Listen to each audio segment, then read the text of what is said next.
Il y a quelques jours, le dictateur criminel Obiang a indiqué devant les militants de son parti politique qu'il fallait couper la main des voleurs. Le cas de Roberto Bernardi montre qu'il faut que le président fasse couper les mains de son fils Théodore. Voilà, on va parler d'un sujet assez délicat. On aura d'ailleurs un témoignage, c'est la torture. On sait que le gouvernement du président Obiang Nguema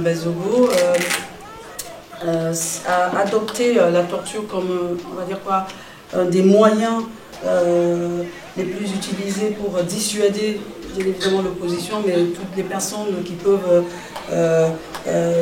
dire la vérité ou apporter de leur manière la contribution au développement en Guinée équatoriale.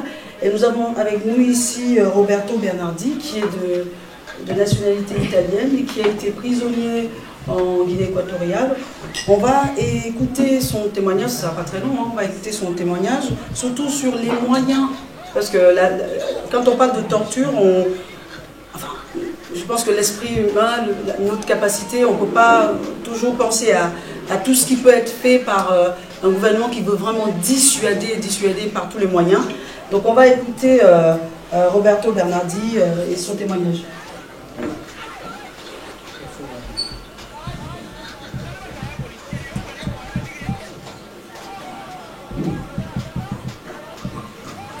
Merci beaucoup. Monsieur Dambourgoul. Veuillez m'excuser pour les Français que j'essaie de parler, mais j'ai appris sur la rue, comme on veut dire. Mais bon, en fait, je suis un entrepreneur. J'ai travaillé tant d'années en Afrique, plus que 20 ans, et une de mes sociétés était installée en Guinée équatoriale. J'étais l'associé, en fait, du fils du dictateur Basogo, et j'ai travaillé beaucoup d'années, une grosse entreprise, et on avait beaucoup d'ouvrages d'une certaine importance. Et je suis tombé dans une, je l'appellerai une embuscade, parce qu'en fait, mon associé, avec les pouvoirs qu'il détient dans le pays, il a créé des comptes courants parallèles auprès des banques, à mon nom, au nom de mon entreprise, et utiliser ces genres de comptes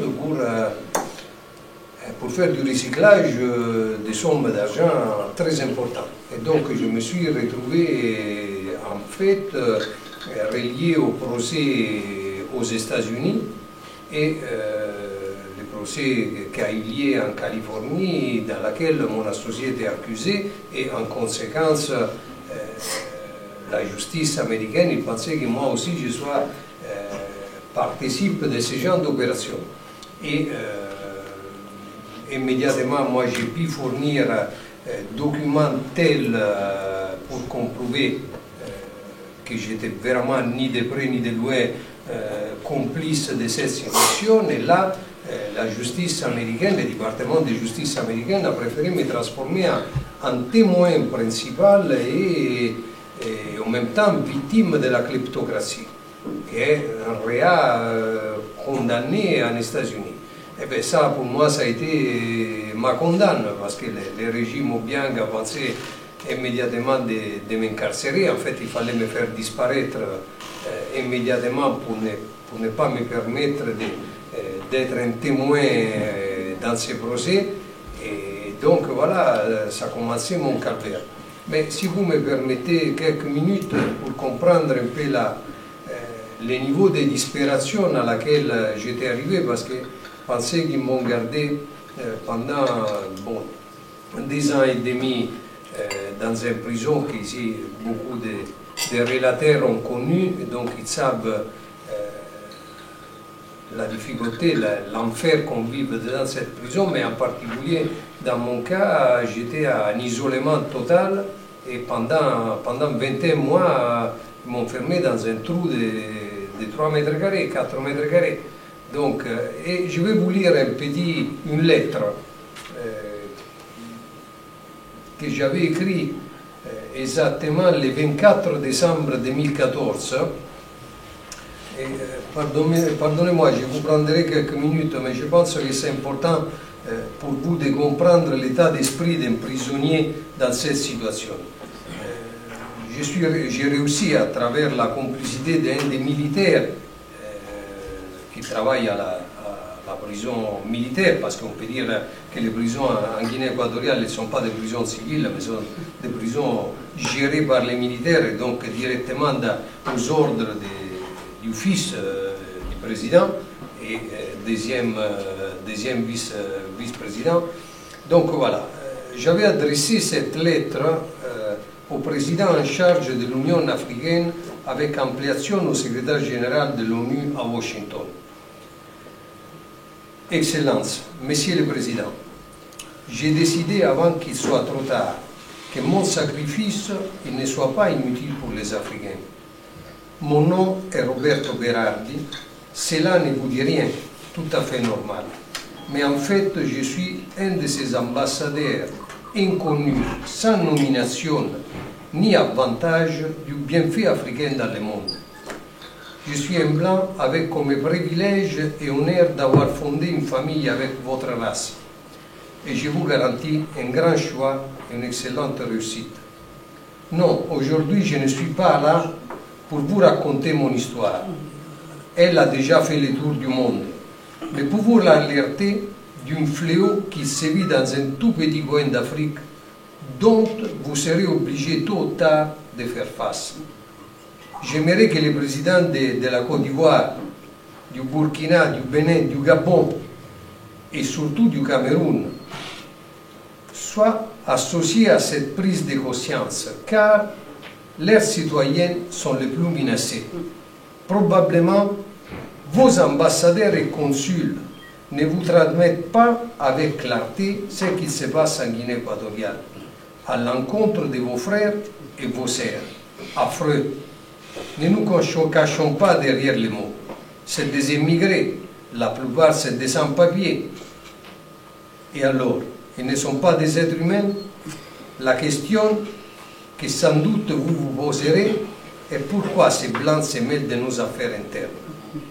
Je vous répondrai, Monsieur le Président, ce problème sera un jour mis en évidence par des centaines de témoignages accablants et ce jour, qu'est-ce que vous allez répondre à leurs parents? Nous n'étions pas au courant?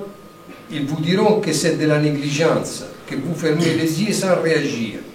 Et tout ça, sans que vous soyez informés dans les moindres détails.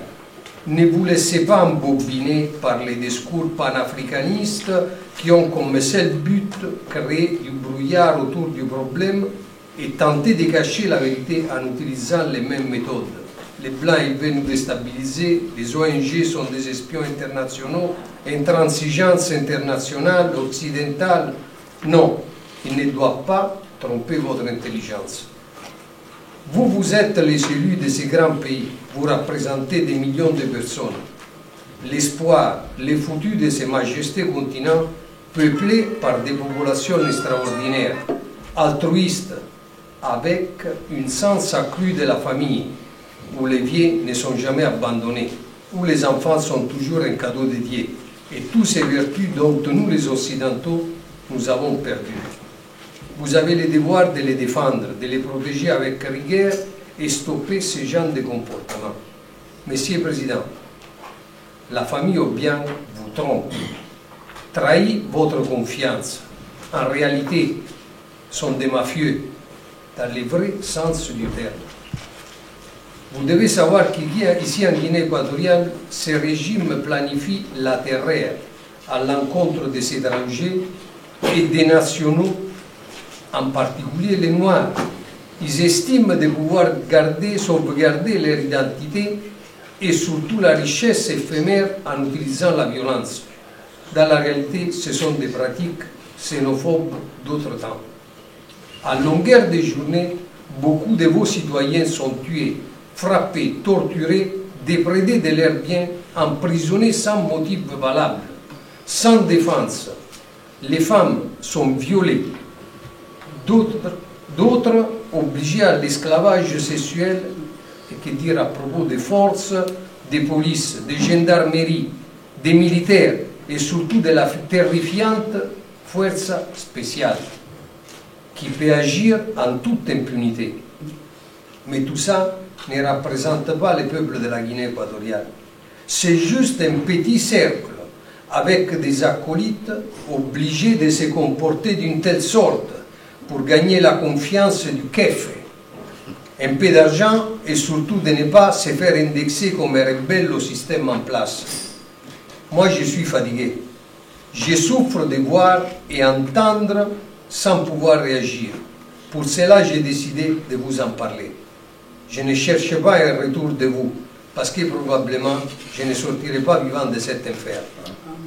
Mais vous ne l'acceptez pas. Trop, c'est trop. Ne soyons pas hypocrites envers nous-mêmes. Soyons critiques. Cette famille règne sur ce pays seulement avec la force, la brutalité, l'absence d'information, leur arrogance avec de grosses richesses pétrolières ont créé un délire comportemental, démoniaque. Ne vous salissez pas les mains en les protégeant. Ils ne vous aiment pas. Ils vous méprisent. Vous en gagnerez énormément dans le sens de la justice. Oui, mais surtout vous donnerez,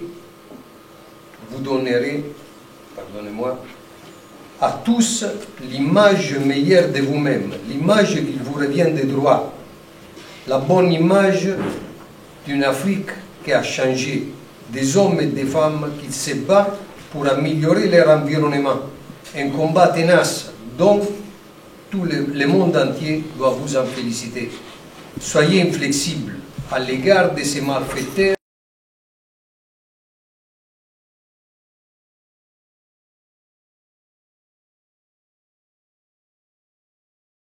Parce qu'imaginez-vous, c'est facile dans ces pays. J'ai travaillé beaucoup d'années sans comprendre réellement la souffrance du peuple de Guinée équatoriale. Et je vous assure, c'est un peuple qu'il mérite. Il mérite de développer culturellement et non seulement structurellement. Ces pays se cachent derrière ces régimes, ils cachent derrière les structures, les grandes dépenses. Je peux vous garantir que j'en suis un témoin direct parce que j'étais un constructeur et donc j'ai travaillé dans les premiers cercles de ces pays.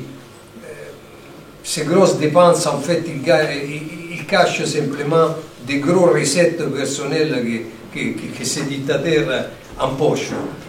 Mais dans la réalité, c'est une population très jeune, avec beaucoup de volonté. Je disais ce matin à M. Severo Moto et à M. Salomon, vous savez, une des questions qu'on me pose toujours, pourquoi le peuple de Guinée équatoriale ne se rebelle pas? Vous savez, la réponse que je donne toujours est la même. C'est très difficile pour un peuple qui n'a jamais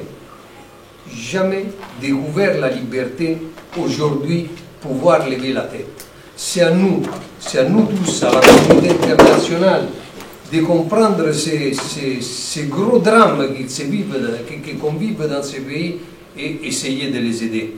C'est tout ce que je veux dire. Permettez-moi de ne pas vouloir rentrer dans les détails accablantes de la torture, etc., que c'est une pratique utilisée à longueur de journée dans les prisons, dans les commissariats, dans tout lieu de pouvoir. Donc, mais pour moi, c'est des souvenirs qui sont très tristes. Je préfère ne pas en parler.